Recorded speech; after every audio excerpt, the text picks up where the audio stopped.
বন্ধুরা, টিকিচে আপনাদের সকলকে স্বাগত। আজকে আমি বানাবো একদম মিষ্টির দোকানের মতো মুচমুচে রসালো জিলাপি। তার জন্য আমি এখানে ১ কাপ ময়দা নিয়েছি। ময়দাটাকে আমি চেলে নেব। এবার দেব অল্প একটু বেকিং পাউডার আর দেব সামান্য বেকিং সোডা। এটা আমি চেলে নেব। এবার দেব ১ চামচ বেসন। এবার দেব ৩ চামচ কর্নফ্লাওয়ার। এটাও আমি চেলে নেব। কর্নফ্লাওয়ারটা দিলে কি হবে? মুচমুচে থাকবে অনেকক্ষণ। এটা আমি খুব ভালো করে মিশিয়ে নেব। এখানে অল্প একটু দেব ঘি। এটা আমি খুব ভালো করে মিশিয়ে নেব। এটা আমি খুব ভালো করে মিশিয়ে নেব।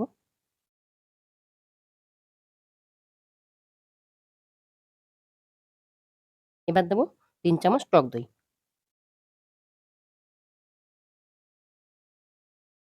এটা আমি খুব ভালো করে মিশিয়ে নেব। এবারে অল্প, অল্প করে জল দেব। দিয়ে আমি একটা ব্যাটার বানিয়ে নেব। দেখুন আমি এখানে হলুদ ফুড কালার দেবো। অল্প একটু নিয়েছি, দিয়ে দিলাম।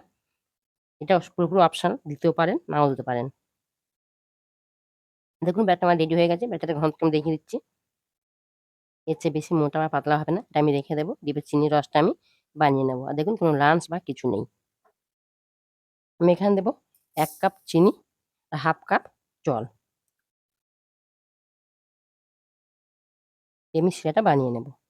এবার দেব ২ টো এলাচ। দিয়ে আমি সেটা বানিয়ে নেব। সেটা চিনিটা গলা পর্যন্ত অপেক্ষা করব। আমি ১ টার বা ২ টার করব না। একটু সামান্য চিটচিটে হলে আমার সেটা বানানো হয়ে যাবে। দেখুন আমি এখানে সামান্য একটু ফুড কালার দিয়েছি। রসটা আমার রেডি হয়ে গেছে।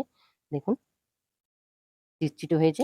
এবার আমি এখানে দিয়ে দেবো অল্প একটু ভিনিগার, যাতে রসটা না বসে যায়।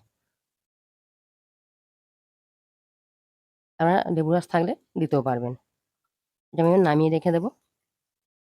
দেখুন আমি একটা তেলের প্যাকেট নিয়েছি। এর মধ্যে ব্যাটারটা ভরে নেব। দেখুন এটা আমি ভরে নিয়েছি। এর একটা কোণ আমি অল্প করে কেটে দেব। দেখুন আমি অল্প একটু দিয়ে দিয়েছি। তেলটা গরম হয়েছে কিনা? তেলটা গরম হয়ে গেছে। এবার আমি বানাবো। এবার আমি এর মধ্যে দিয়ে দেবো।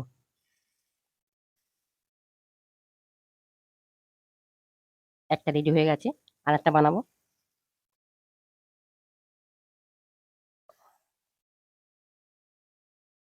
২ টো করে একসাথে বানাবো। তার বেশি বানাবো না। দেখুন এগুলো লাল করে ভাজা হয়ে গেছে। এবার আমি তুলে নেব। এর সঙ্গে, সঙ্গে রসে দিয়ে দেবো। রসে দিয়ে আমি একটু উল্টে পাল্টে চেপে, চেপে দেবো। বেশিক্ষণ রসে রাখবো না।